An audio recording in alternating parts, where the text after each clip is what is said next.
បងប្អូនយើងចិត្តដល់វេលាដែលគេថាបុណ្យរំលងឬក៏ Passover PASSOVER បុណ្យរំលងជាបុណ្យមួយដែល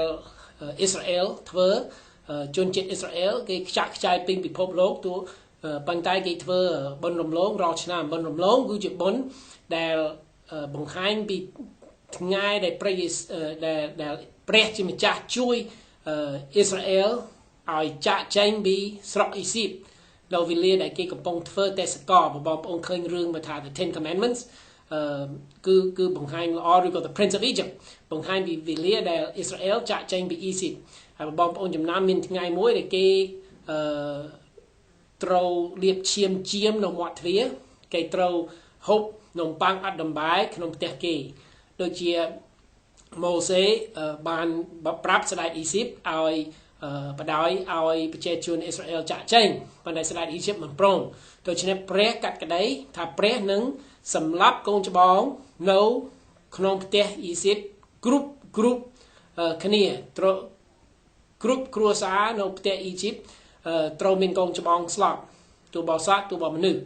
ហើយពេលណាព្រះប្រោសអ៊ីស្រាអែលឲ្យចាក់ចែងពីអ៊ីស៊ីបគឺគេមិនដាល់ផ្លេចទេហើយនៅវេលាដែលគេធ្វើបុណ្យរំលងគឺគេហូបនំប៉័ងអត់ដំបាយហើយគេហូបបន្លែល្វីងសប្តាហ៍ថ្ងៃនេះជាការព្រះប្រាប់អ៊ីស្រាអែលនៅនិគមណាមចំពុក12ហើយចំពុក11ចំពុក12យើងឃើញថាព្រះប្រាប់អ៊ីស្រាអែលឲ្យសម្លាប់ជាមហើយលាបឈាមនៅមាត់ទ្វារនៅវេលាបុណ្យរំលងហើយនេះជាបុណ្យមួយដែលសំខាន់សម្រាប់យើងដែលជឿព្រះយេស៊ូវពីព្រោះព្រះយេស៊ូវកើតមកក្នុងប្រពៃណីស្រុកអ៊ីស្រាអែលដែលទ្រង់គឺជាសាសអ៊ីស្រាអែលទ្រង់ធ្វើបុណ្យរំលងរាល់ឆ្នាំហើយពេលដែលទ្រង់ចាប់ផ្ដើមធ្វើសម្គាល់អាចារ្យបញ្ជាក់ថាទ្រង់ជាព្រះរាជបត្រារបស់ព្រះអង្គដែលយាងមកដើម្បីសង្គ្រោះមនុស្សលោកគឺពេលទ្រង់ចូលបញ្ចប់តែទ្រង់ចិត្តដល់វេលាដែលខ្មាំងសត្រូវទ្រង់នឹងធ្វើគុតទ្រង់នឹងសម្លាប់ទ្រង់ហើយដើមដៃគោនៅប្រហោះទ្រង់ចិត្តវេលាដែលទ្រង់ត្រូវសគុតទ្រង់ប្រមូលសិស្សទ្រង់នៅវេលាចាំបុណ្យរំលងហើយវេលានេះគឺខែ4ថ្ងៃទី9បុណ្យរំលងចាប់ផ្ដើមហើយបុណ្យរំលងគឺជាវេលាព្រះយេស៊ូវប្រជុំជាមួយសិស្សទ្រង់ហើយយកនំប៉័ងនៃបុណ្យរំលងនំប៉័ងនេះនៃបុណ្យរំលងគឺជានំប៉័ងអត់ដំបាយពីព្រោះព្រះអង្គប្រាប់គេតាមពីគម្ពីរនិគមណាមចំពុក11 12ព្រះអង្គប្រាប់គេថាយកនំប៉័ងអត់ដំបាយនឹងហូបគ្រប់គ្នា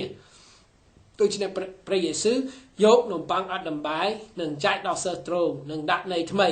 ព្រះយេស៊ូវប្រាប់គេថានេះជារូបកាយរបស់ខ្ញុំរូបកាយរបស់ព្រះយេស៊ូវ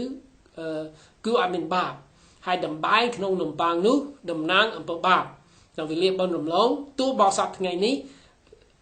សាសអ៊ីស្រាអែលខ្ចាត់ខ្ចាយពេញពិភពលោកបណ្ដាគេហូបនំប៉័ងអត់ដំបាយក្នុងផ្ទះគេរាល់ឆ្នាំនៅវេលាបុណ្យរំលងហើយគេយកកន្សែងជូតតុជូតផ្ទះអត់ឲ្យមានដំបាយក្នុងផ្ទះទេព្រោះដំបាយតំណាងអំពើបាបហើយព្រះយេស៊ូវយកនំប៉័ងនេះដែលអត់មានដំបាយបង្ហាញពីរូបអង្គទ្រង់ដែលអត់មានបាបដោយប្រាប់គេថានេះជារូបកាយរបស់ខ្ញុំហើយគ្រប់ប្រពៃណីគ្រីស្ទានគ្រប់គ្នាគេតែងតែទទួលនំប៉័ងមួយយ៉ាងដើម្បីបង្ហាញពីនឹកពីរូបកាយរបស់ព្រះយេស៊ូវតែបើធ្វើដោយត្រឹមត្រូវគួរតែទទួលនំប៉័ងដែលអត់មានដំបាយអានេះវាសម្ដែងពីព្រះយេស៊ូវអត់មានបាបហើយព្រះយេស៊ូវទទួលនំប៉័ងហើយព្រះយេស៊ូវយកពែងទឹកតំបៀងបាយជូរនឹងចែកដល់សិស្សទ្រង់ហើយប្រាប់គេថានេះជាសញ្ញានេះជាឈាមនៃសញ្ញាថ្មីនេះជាឈាមបង្ហាញពីសន្យាថ្មីដែលព្រះអង្គឲ្យដល់បងប្អូនទាំងអស់គ្នាដែលជឿដល់ខ្ញុំនេះជាឈាមនៃសញ្ញាថ្មីសន្យាចាស់គឺថាព្រះនឹងជួយឲ្យអ៊ីស្រាអែលចាក់ចេញពីអ៊ីស៊ីបនៅពេលឃើញឈាមនៅលើទ្វារព្រះអង្គសន្យាថាអត់មានអ្នកណាស្លាប់ក្នុងផ្ទះនោះទេហើយពេលនេះព្រះអង្គយកពេងទៅពីងបាយជូរតែមានពណ៌ដូចឈាមហើយចែកដល់គេប្រាប់គេថានេះជាឈាមរបស់ខ្ញុំឈាមនៃសន្យាថ្មីហើយសន្យាថ្មីនេះឯងបង្ហាញយើងថាបើសិនជាយើងពឹងផ្អែកលើឈាមព្រះយេស៊ូវយើងនឹងរួចពីទោស ដែលបំបាច់យើងចេញពីព្រះជាម្ចាស់ដែលបង្កាប់ដីមេឃនិងផែនដីយើងនឹងមានផ្លូវផ្សះផ្សាជាមួយព្រះអង្គវិញដោយសារយើងពឹងឈាមព្រះយេស៊ូវលាងបាបយើងនឹងរួចពីទោសនឹងរួចពីបាបនឹងយើងនឹងមានផ្លូវទទួលវិញ្ញាណព្រះអង្គគង់ក្នុងចិត្តយើងដើម្បីយើងមានជីវិតថ្មីយើងមានវិញ្ញាណរស់ថ្មីព្រោះវិញ្ញាណយើងស្លាប់ក្នុងអំពើបាបដោយសារយើងរំលងច្បាប់ព្រះអង្គហើយយើងកើតមកជាមនុស្សមានបាបជាមនុស្សស្លាប់ខាងវិញ្ញាណប៉ុន្តែព្រះអង្គសន្យាយើងពេលយើងទទួលជឿឈាមព្រះយេស៊ូវព្រះអង្គសន្យាថ្មីឡើងគឺថាដោយសារឈាមព្រះយេស៊ូវនេះឯងគឺបាបយើងនឹងស្អាតហើយព្រះអង្គនឹងលាងបាបយើងនឹងបញ្ជូនវិញ្ញាណត្រង់ធ្វើឲ្យវិញ្ញាណយើងរស់ឡើងជាថ្មីដើម្បីយើងប្រកបជាមួយព្រះអង្គសារឡើងវិញហើយយើងនឹងស្គាល់ព្រះអង្គដូច្នេះព្រះយេស៊ូវសគត់នៅចាំបិណ្ឌរំលងនេះយើងចិត្តដល់វេលាបិណ្ឌរំលងនេះឯងនៅវេលានេះដែលយើងបាននឹកនិយាយដូចក្នុងការនេះហើយបងប្អូនពី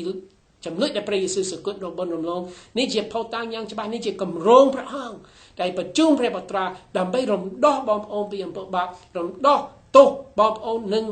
រំដោះគ្រោះបងប្អូនគ្រោះធំគឺជាបងប្អូនបែកចេញពីព្រះដូច្នេះបងប្អូនឈប់គោរពអរៈអ្នកតាឈប់គោរពអ្វីដែលព្រះមិនសប្តិហើយចូលឲ្យលន់តួអំពើបាបនឹងទទួលឈាមព្រះយេស៊ូវលាងបាបបងប្អូនហើយបងប្អូននឹងរួចពីទោសដែរបើព្រះយេស៊ូវសគត់ឲ្យចាំបិណ្ឌរំលងនេះឯងពីព្រោះព្រះយេស៊ូវគឺឈាមនៃបិណ្ឌរំលងគឺឈាមព្រះយេស៊ូវនេះឯងដែលត្រូវការយើងត្រូវការលាបនៅមាត់ទ្វារចិត្តរបស់យើងហើយពេលយើងជឿយើងនឹងរួចពីទោសក្រោយព្រះយេស៊ូវសគត់ព្រះយេស៊ូវរស់ពីសគត់ឡើងវិញដូចតែព្រះសន្យាដល់គេផងពីព្រោះនេះជាគម្រោងរបស់ព្រះអង្គចូលឲ្យបងប្អូនជឿដល់ព្រះអង្គហើយដឹងច្បាស់ថាទ្រង់រស់ពីសគត់ឡើងវិញទ្រង់ជាឈាមនៃបិណ្ឌរំលងទ្រង់មានបន្ទូលក្រោយដែលទ្រង់រស់ពីសគត់ឡើងវិញទ្រង់មានបន្ទូលថាអញឈរនៅមាត់ទ្វារទាំងគោះបើអ្នកណាឮសំឡេងយើងហើយបើកទ្វារយើងនឹងចូលហើយទ្វារនេះគឺចិត្តរបស់បងប្អូនបើកចិត្តព្រះវិញ្ញាណរបស់ព្រះអង្គនឹងគង់សន្ធិដ្ឋនៅក្នុងចិត្តបងប្អូនអរគុណព្រះអង្គ